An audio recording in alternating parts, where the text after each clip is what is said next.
Vous êtes bien sur Lana Podcast. Lana Podcast. Lana Podcast. Ce sont des podcasts variés D'artistes. D'actualité. et de sport. Lana Podcast. Lana Podcast.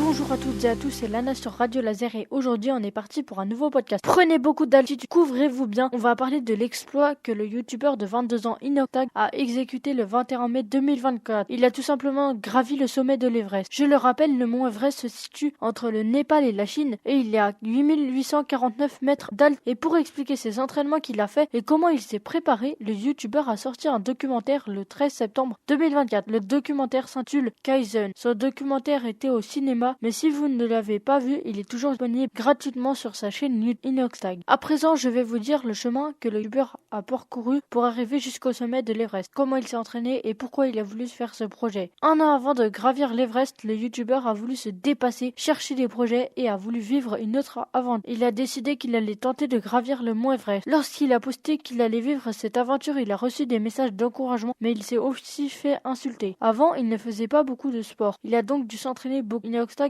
a fait appel à un coach sportif qui s'appelle Idriss pour l'aider à s'entraîner. Il courait quasi tous les jours. Pour l'objectif qu'a Inoctag, se remettre au sport puis gravir l'Everest, normalement on met 5 ans pour s'entraîner, l'a expliqué son coach sportif Idriss dans le documentaire. Mais il va réussir à s'entraîner en réduisant le nombre de productions de ses vidéos. Pour s'entraîner à l'alpinisme, il a contacté un pote à lui qui lui a parlé d'un guide de haute montagne, photographe et réalisateur. Le guide s'appelle Mathis Dumas. Au début, le guide Mathis Dumas n'était pas convaincu dans le projet de Inoctag. Puis ils se sont rencontrés et le guide Mathis lui a appris les débuts dans l'alpinisme et il a fait découvrir à Inoctag l'alpinisme. Ils sont allés à la mer des glaces à Chamonix en France pour s'entraîner et Inoctag a commencé à s'entraîner en escaladant des montagnes. Il s'est aussi entraîné à grimper sur des falaises. Quand il s'est entraîné sur les falaises, à un moment Inoctag a fait tomber par terre le descendeur. C'est l'objet qui va l'aider à descendre. L'équipe a donc dû trouver une autre solution pour que Inoctag descende. En montagne, il y a des blocs appelés séracs qui sont dangereux car ils peuvent tomber à tout moment. Ils ont donc dû faire attention aux séracs quand ils s'entraînaient en montagne. Après avoir entraîné plusieurs fois Inoctag, le guide Mathis Dumas décide de rester avec Inoctag et de l'accompagner dans son aventure. À l'entraînement, ils n'ont toujours pas été à plus de 4000 mètres d'altitude et ils doivent réfléchir à comment le corps d'Inoctag va réagir. Il va devoir faire un test en hypoxie. C'est un test pour voir comment son corps va résister en altitude. Ce test, il va le réaliser à l'INSEP, Institut national du sport. S'il échoue le test, l'aventure sera finie pour lui. Il a réussi le test, mais il doit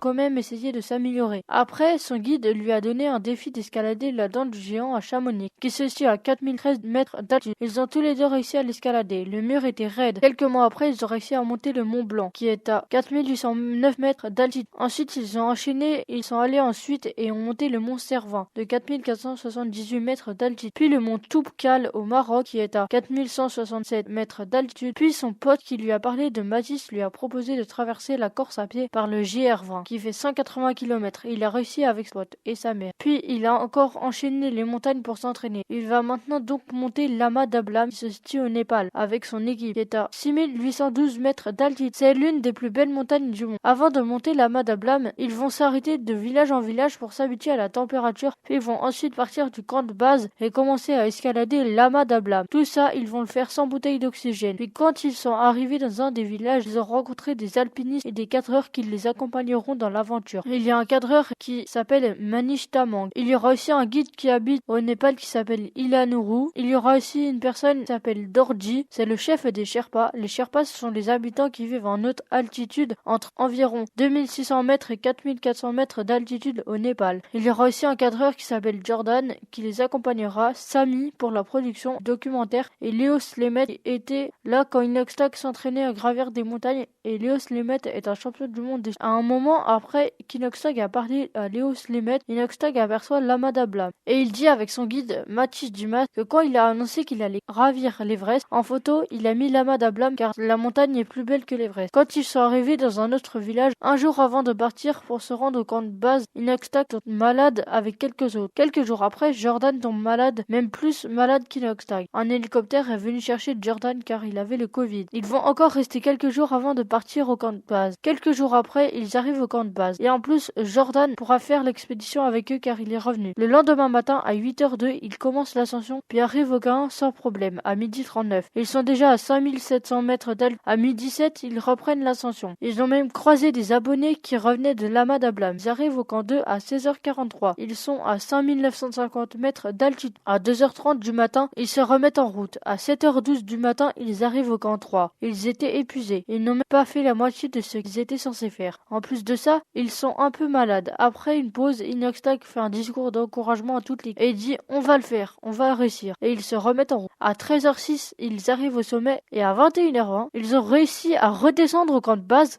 où attendaient des membres de l'équipe. Après être rentré à Paris, Inoxtag refait quelques vidéos et ensuite, après quelques jours, il repart au Népal en Himalaya, marcher pendant 10 jours avec Mathis pour se réhabituer au climat. Au 10e jour, ils arrivent sur le camp de base de l'Everest, qui est à 5364 mètres d'altitude. L'aventure commence ici. Le camp de base est grand.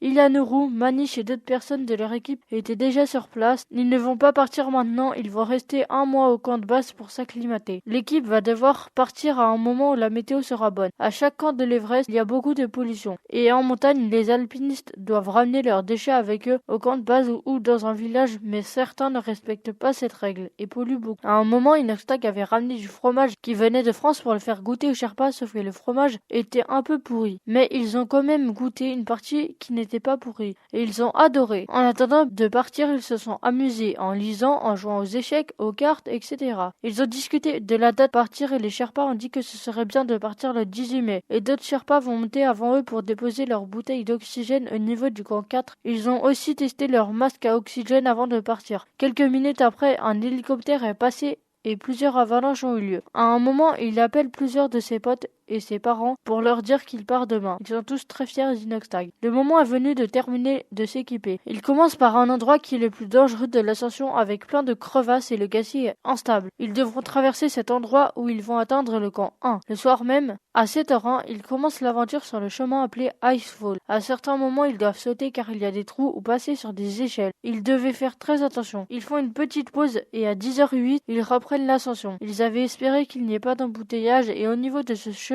c'était un endroit technique, il fallait beaucoup tirer sur la corde et donc il y avait un embouteillage. À 11h04, ils arrivent au camp 1. Quand ils se réveillent, le lendemain, il y a une tempête. La tente bouge sans arrêt. Manish est malade. Il vomit souvent. Il va quand même venir avec l'équipe. À 9h02, ils reprennent. Ils sont à 6100 mètres d'altitude. À midi 5, à 6300 mètres d'altitude, ils arrivent à un endroit appelé Western CWM. À 14h11, ils sont au camp 2. Manish est toujours malade. Si le lendemain, Manish est toujours malade, il ne viendra pas avec eux faire le sommet. Et en plus, le guide Mathis annonce une mauvaise nouvelle. Il devait faire le sommet le 20 mai, mais il y aura trop de vent, avait dit Matt Dumas. Ils vont donc devoir partir sur le moment pour faire le sommet le 19. Mais ils ont décidé qu'ils feraient quand même le sommet le 20, qu'ils resteraient encore au camp 2. Le lendemain matin, il y a toujours du vent, et Manish n'est plus malade. C'est une bonne nouvelle. Une personne les a rejoints en cours de route, c'est Charles. Quelques heures plus tard, le vent se lève. À 9h07, ils se remettent en route et ils emmènent les bouteilles d'oxygène pour après. Ils doivent marcher 1600 mètres pour atteindre le camp 3. Ça devient plus dur qu'avant à cause du vent et du froid. À midi 2, ils arrivent à un point appelé Lost Face. Il y a encore des embouteillages alors qu'ils ont quelques mètres à faire pour arriver au camp 3. C'est à ce moment-là qu'ils activent leurs bouteilles d'oxygène. À 15h06, ils sont